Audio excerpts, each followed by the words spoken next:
يا قوم، ما بدا لكم وما تريدون؟ يجيبه أحد الجنود قائلا له: ومن أنت يا رجل؟ أنا قمر بني هاشم، أنا العباس بن علي، حامل لواء معسكر الحسين. فصاح الشمر بن ذي الجوشن قائلا: ويحكم، أنا ابن قتال العرب، أما تعرفونه؟ أنا العباس بن علي، وقد علمنا صولته وشجاعته، وهو يعادل جيشا بأكمله. يا عباس، قد جاءنا أمر الأمير، ما أن تنزلوا على أو نناجزه. هيهات هيهات يا شيعة آل أبي سفيان، اتقوا الله وكونوا مع الصادقين. فرجع العباس سلام الله عليه ومن معه نحو أخيه الإمام الحسين عليه السلام.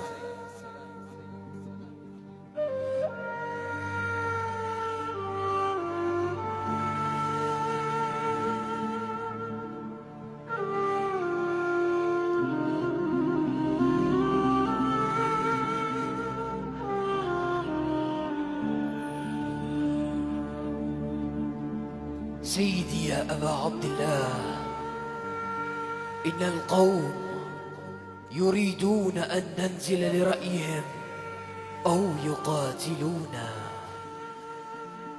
إنا لله وإنا إليه راجعون، والحمد لله رب العالمين. تقدم علي الأكبر نحو أبيه الإمام الحسين عليه السلام. أبا يا أبا عبد الله، لماذا حمدت الله يا أبا؟ يا بني، إني خفقت خفقة فعن لي فارس على فرس، وهو يقول: القوم يسيرون والمنايا تسير إليهم، فعلمت أنها أنفسنا نعيت إلينا. يا أبا، لا أراك الله سوء، ألسنا على الحق؟ بلى والذي إليه مرجع العباد. فإننا إذن لا نبالي أن نموت محقين. جزاك الله من ولد خير ما جزى والدا عن ولده. بارك الله بك يا بني.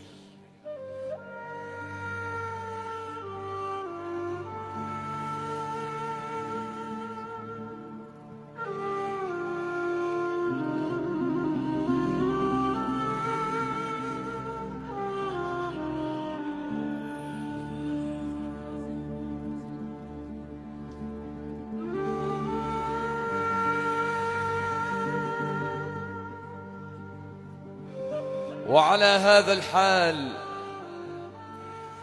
يقف الإمام الحسين سلام الله عليه بين أصحابه قائلا لهم: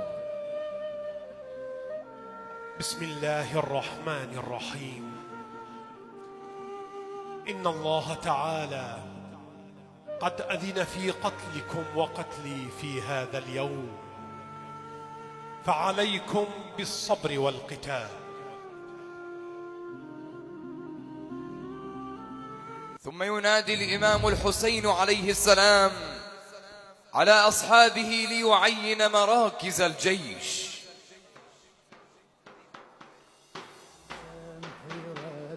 يا زهير بن القيس.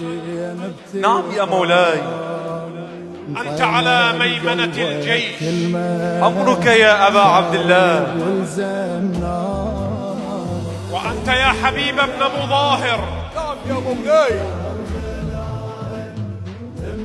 على الميسرة. أمرك يا مولاي.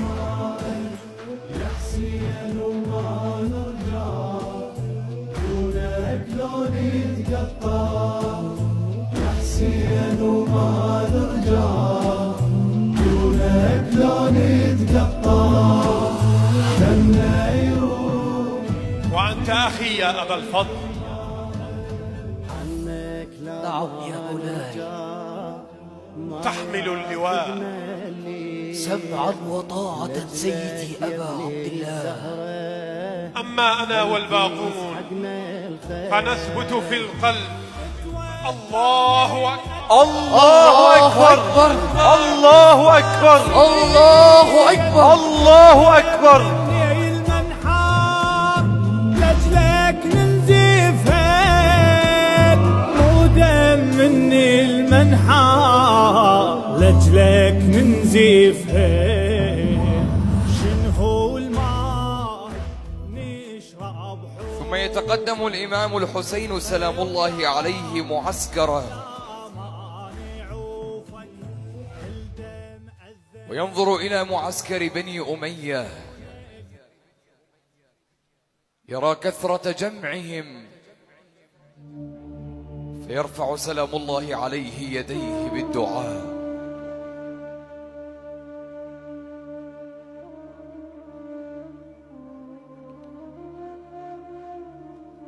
اللهم أنت ثقتي عند كل كرب ورجائي عند كل شدة.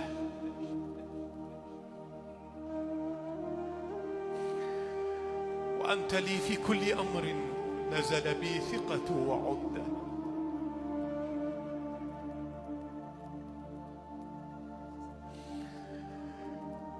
كم كرب يضعف فيه الفؤاد وتقل فيه الحيلة ويخذل فيه الصديق ويشمت فيه العدو. أنزلته بك وشكوته إليك رغبة مني إليك عمن سواك، ففرجته عني وكشفته. فأنت ولي كل نعمة وصاحب كل حسنة ومنتهى كل رغبة. يا أرحم الراحمين، يا أرحم الراحمين.